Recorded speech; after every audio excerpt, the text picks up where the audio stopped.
telling someone and they asked me, would you repeat that again? I was interested in going into broadcasting. I'm adopted. And that was my key out. I wanted to make my mama proud of me. I was very much appreciative of what she's done for my brother and sister and I. And that was my way out. And I went over to a radio station, asked a guy and told him that I was interested in broadcasting. He looked at me in my straw hat and my overalls. He said, you have any broadcasting background? I said, no, sir, I don't. What do you do? I cut grass. Young ladies asked me what kind of work I do, and I was working on a garbage truck. I say, well, I'm a sanitary technician. He said, we don't have any job for you. I decided that was something I was going to do. I decided I'm unstoppable.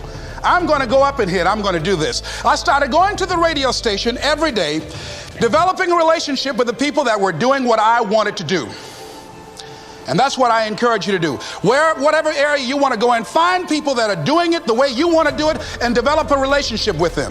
When I decided to go in this area, I wrote letters to Dr. Norman Vincent Peale, to Zig Ziglar, to Dennis Waitley, all of the giants in this area. And I said, this is something I want to do. I've been following your career. Would you help me? Dr. Norman Vincent Peale answered my letter, did an article on me, wrote about me in the most recent book that he issued, and done many broadcasts about me. I'd wanted to develop a relationship and rapport with those people that were achieving those things that I wanted to achieve. By the same token, I would go to the radio station and I developed a relationship with the guys.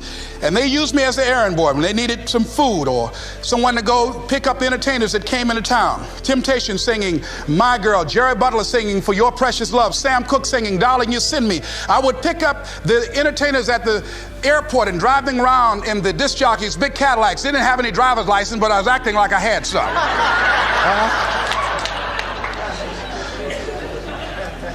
Every day I used to go home and work on my communication skills, developing myself.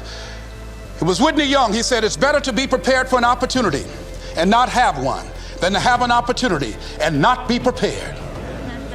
Start working and developing yourself now and prepare yourself for what it is that you want, because you expect to get it.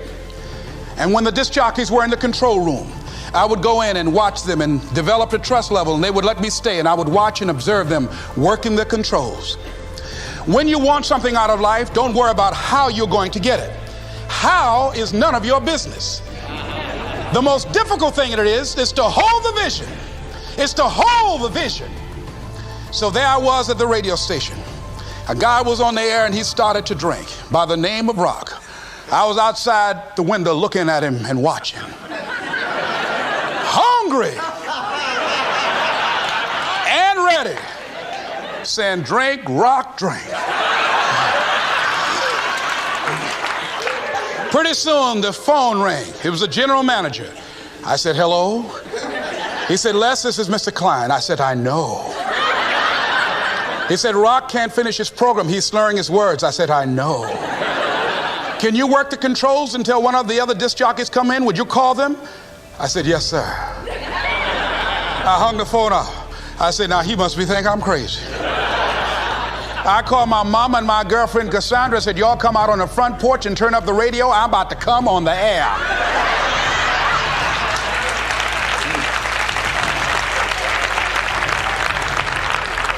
I waited about 15 minutes. I called him back. I said, Mr. Klein, I can't find nobody. He said, well, why don't you go in there and work the controls until they get there? And don't say nothing here. I said, yes, sir. I couldn't wait to sit down at that turntable, Mustafa. I said, look out, this is me, LB, Triple P, Les Brown, your platter playing Papa. There were none before me and there will be none after me. Therefore, that makes me the one and only. Young and single and love to mingle, certified, bona fide, indubitably qualified to bring you satisfaction and a whole lot of action. Look out, baby, I'm your love man. I was hungry.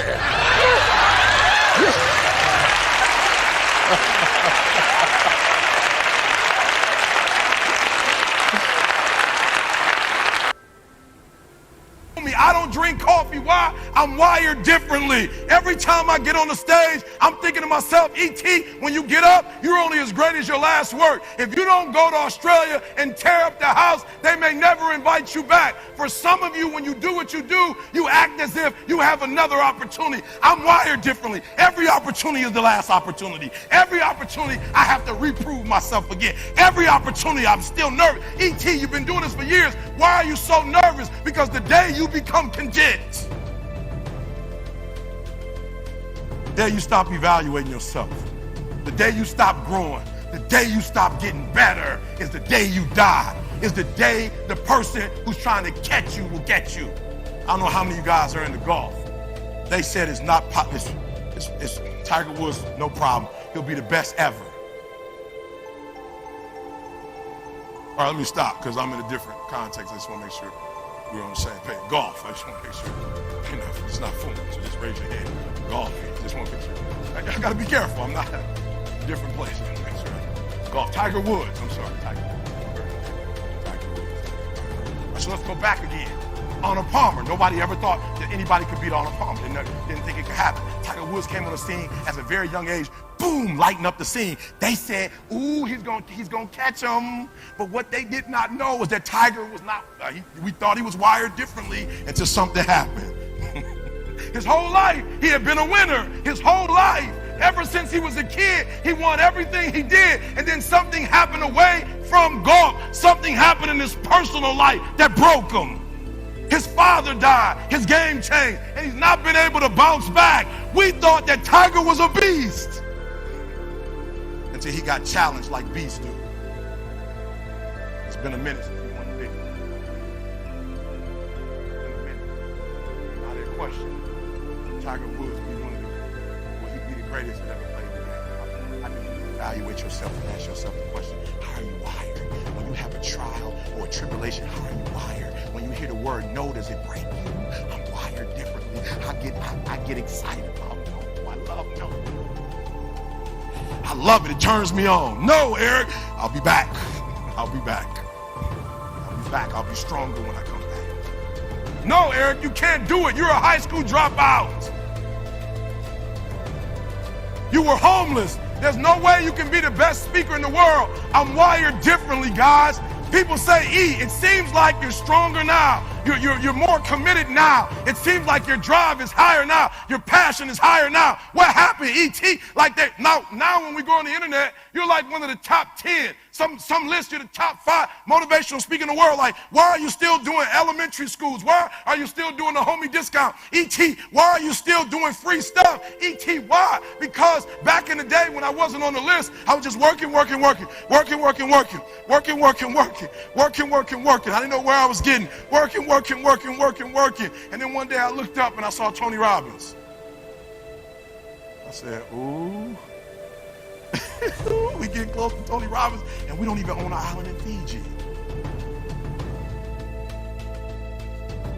We're one of the best speakers in the world, and we're not charging people $50,000 a pop. I don't even have people walking on coal yet. Wait till I have people starting to walk on coal. I haven't been on Oprah Winfrey yet. You mean to tell me I'm not close to Tony Robbins, and I haven't even been on Oprah yet? Wait till I get on Oprah. Let's go faster. And so for some of you, every time you get a deal, you actually go backwards. Every time you have a little success, you actually get weaker.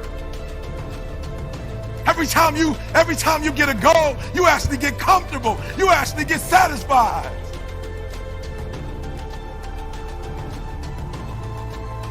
First time ever.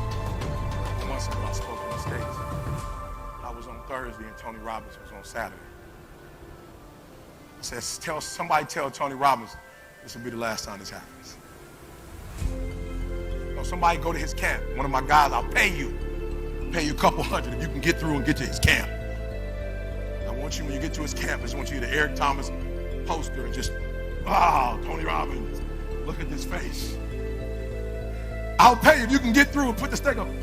Eric Thomas, just the flag. There you see. We're coming after you, Tony. All right. So they called me back. Say, E.T., you did a phenomenal job. We want you in Vegas in September.